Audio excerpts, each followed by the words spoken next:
अगला प्रैक्टिकल है experiment number 14, ठीक है। To determine the percentage weight by weight of zinc oxide in given sample by back titration method. जो हम लोग आज मेथड करेंगे, मतलब हम लोग करेंगे टाइट्रेशन, ठीक है, एसिड बेस टाइट्रेशन या फिर उसको हम कहते हैं बैक टाइट्रेशन, ठीक है।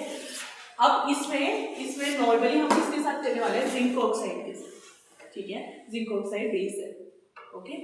अब क्या होगा कि इसका जो नॉर्मली प्रिंसिपल है, ये क्या होने वाला है कि तुम्हारा जिंक ऑक्साइड जो तुम लोग यूज करोगे आज, उसकी वो रिएक्ट करेगा तुम्हारे HCl के साथ, ठीक है। जिंक ऑक्साइड रिएक्ट करेगा HCl के साथ। कुछ मोल, एक मोल है जिंक ऑक्साइड का, 2 मोल है किसके, HCl के। इन दोनों की रिएक्शन हुई तो देखो Zn इधर से आया, Cl इधर से आया, तो ZnCl2, ठीक है, 2 आएगा तो ZnCl2 और बचा क्या, H2O, ठीक है। तो वो रिएक्शन हो गई। इसके बाद क्या होगा, इस रिएक्शन के दौरान कुछ जिंक ऑक्साइड किसके साथ रिएक्ट करेंगे, HCl के साथ। कुछ HCl बच जाएगा जो कि अनबाउंड होगा, उसके साथ जिंक ऑक्साइड रिएक्ट नहीं करेगा। जो बचा हुआ HCl है उसको हम लोग NaOH के साथ टाइट्रेट कर देंगे। कुछ HCl की रिएक्शन करा देंगे किसके साथ, NaOH के साथ। देखो एसिड और बेस की रिएक्शन हो जाएगी, तो इससे क्या बन जाएगा आपका NaCl और H2O, ठीक है। तो नॉर्मली यही होने वाला है आज, और इसके लिए आप लोगों को आज चाहिए होगा 0.1 NaOH, ठीक है, कल आप लोगों ने बनाया था 0.1 NaOH, N मतलब नॉर्मेलिटी, ठीक है। 0.1 नॉर्मेलिटी का हमें क्या चाहिए, NaOH चाहिए। हमारे पास नॉर्मली पैलेट्स रखे होते हैं NaOH के, ठीक है। दूसरा है HCl, ये भी हमें 0.1 नॉर्मेलिटी का ही HCl चाहिए, ठीक है। नॉर्मली 12 नॉर्मेलिटी का HCl आता है, लेकिन हमारे पास लकीली लैब में 0.1 नॉर्मेलिटी का HCl है, ठीक है। तो इसको हमें डाइल्यूट करने की जरूरत नहीं है, इसको एज इट इज हम यूज करेंगे। अगली चीज फिनोल्फथालीन, इंडिकेटर होते हैं छोटे छोटे से मिथाइल ऑरेंज वगैरह वगैरह, इसमें जो इंडिकेटर यूज होगा वो है फिनोल्फथालीन इंडिकेटर। इसके अलावा ब्यूरेट, ब्यूरेट क्या है वो देखो, जो टाइट्रेशन वाली असेंबली में सबसे ऊपर लग रखा है ना, ब्लू कलर वाला एक ग्लास लंबा सा, हाँ ये है आपका ब्यूरेट, ओके। और इसके बाद हमें चाहिए पीपेट सबने देखा है, आज हम दूसरा 25 ml वाला पीपेट यूज करेंगे।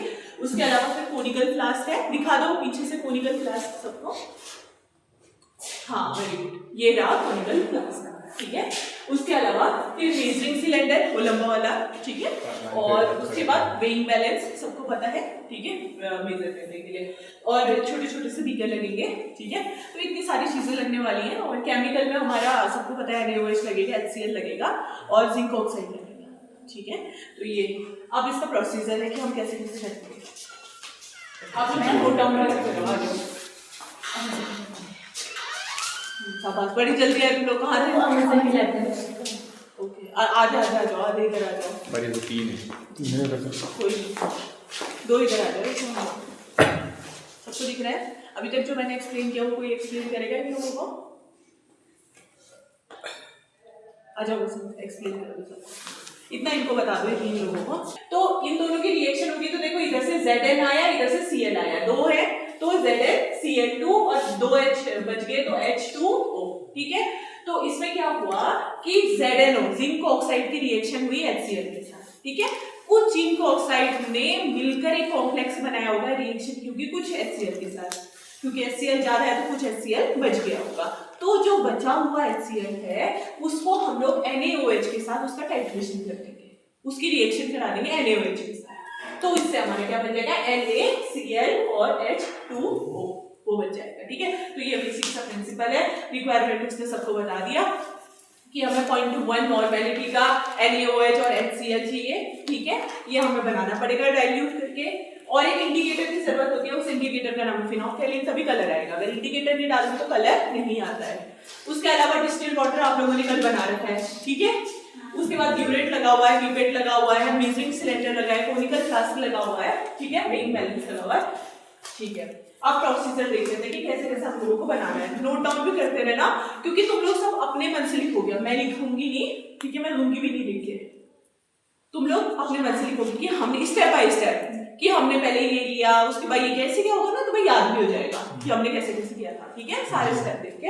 और आज रीडिंग बहुत सारी निकालनी होगी, तो मैं एक बार करूंगी, फिर आप लोग भी निकालोगे रीडिंग, ठीक है। Weight equals to n into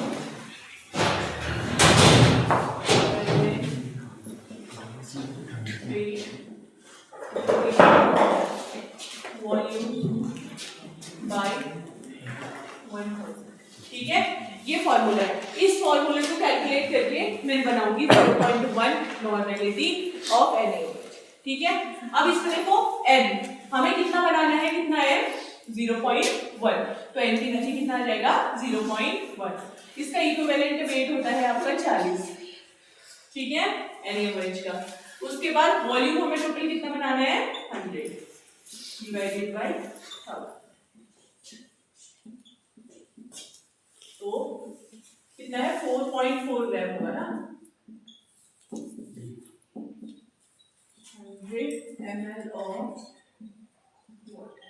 ठीक है, इसका क्या मतलब है कि 0.4 ग्राम आप लोगों को NaOH लेना है, उसको डिसॉल्व कर दोगे आप 100 ml ऑफ वाटर में, तो आपका 100 ml क्या बन जाएगा 0.1 NaOH।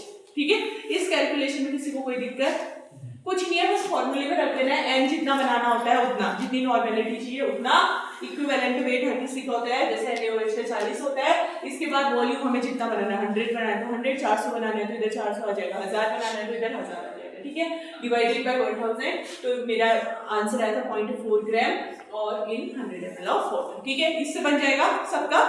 ओके, तो आप लोग इतना वेट करोगे और उसको डिसॉल्व कर दोगे। ठीक है, ये नहीं हो गया। दूसरा हमें चाहिए था 0.1 NaHCl, वो हमारे पास ऑलरेडी बना हुआ है। ठीक है, और कोई केमिकल हमें चाहिए नहीं। अब हमें देखो प्रोसीजर करना क्या क्या है। पीछे खुसखुस कौन कर रहा है और ये तुम लोग एक जैसे पीछे कैसे हो गए? कह रहे तुम इधर कैसे आ गए? कह रहे इधर आओ, तुम आगे सबसे ईमान ही कर रहे हो। निखिल आगे आओ, तुम पीछे क्यों बैठे खड़े हो? इधर आओ। आगे से नहीं दिख रहा, सबको आगे से दिखता है, तुम्हें पीछे से दिख रहा है। उसकी पास की नजर कमजोर है।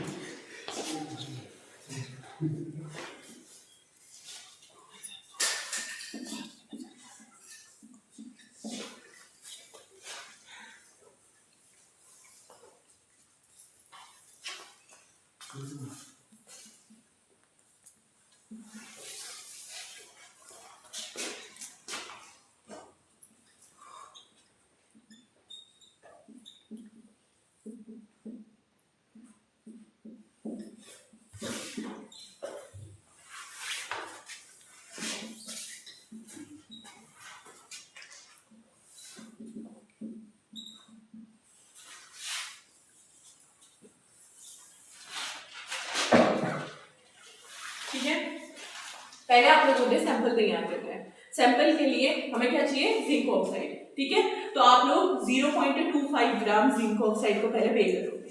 ठीक है, जिंक ऑक्साइड वेट करने के बाद उसको कोनिकल फ्लास्क में डाल देना उस पाउडर को। ठीक है, फिर पीपेट की हेल्प से आप लोग 25 ml 0.1 नॉर्मेलिटी HCl को लोगे और इस जिंक ऑक्साइड में डाल दोगे।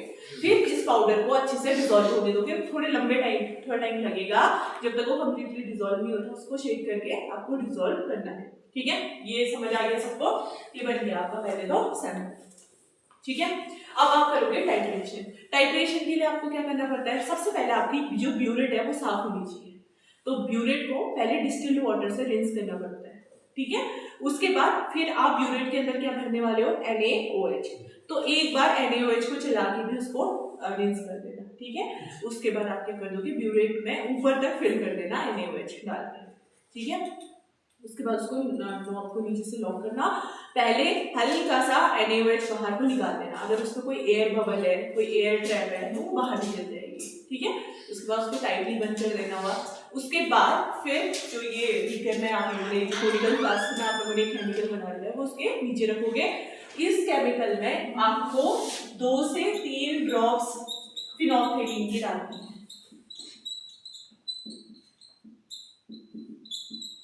ठीक है, 2 से 3 ड्रॉप इंडिकेटर आप डालोगे और उसके बाद फिर इसको अच्छे से मिक्स करके उसके नीचे रख दोगे। ठीक है, फिर धीरे धीरे नॉब को ओपन करोगे और ऊपर से NaOH ड्रॉप बाय ड्रॉप उसमें आते रहेंगे। स्टार्टिंग में क्या होगा कि जब आपका बेस आ रहा है, ठीक है, तो इंडिकेटर की वजह से आना तो कलर चाहिए, लेकिन क्योंकि उसके अंदर HCl प्रेजेंट है, एसिड प्रेजेंट है, तो स्टार्टिंग में कोई कलर नहीं आएगा। उसमें क्या हो रहा होगा, आपकी जो ZnO और HCl की रिएक्शन हुई होगी तो इसकी वजह से कोई कलर नहीं आएगा। फिर धीरे धीरे धीरे जब NaOH आप डालते रहोगे तो एंड पॉइंट पे क्या आएगा, जो आपका सॉल्यूशन होगा वो कलर्ड हो जाएगा, हल्का सा पिंक कलर आ जाएगा। जैसे पहले इनिशियल वेट ले लोगे आप, जितना भी आपने वो किया है उसमें डाला है NaOH को, वो इनिशियल वेट ले लेंगे।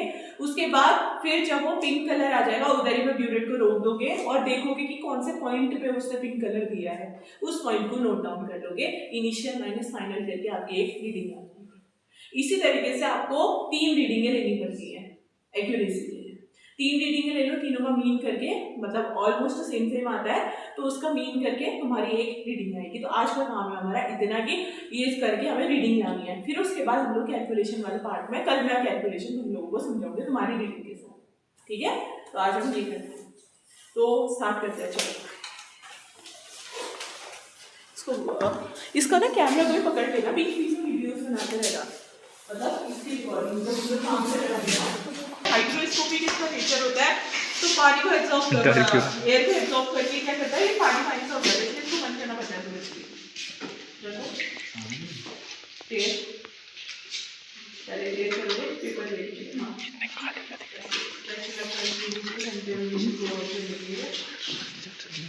कितना चाहिए वो पॉइंट ना वाले जो भी डालें।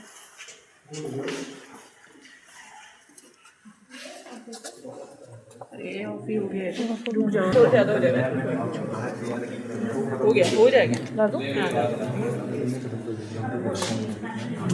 है। वो लेके आओ एक, इसमें एक कोई मैं 50 ml हुआ, कितना किया?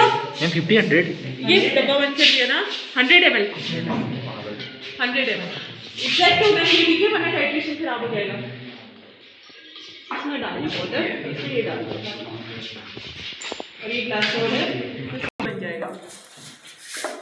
अगला तब तक जिंक ऑक्साइड और टेयर कर लेना पहले।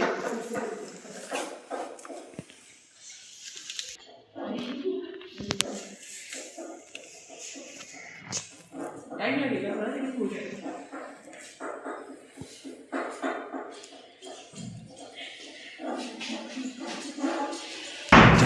.25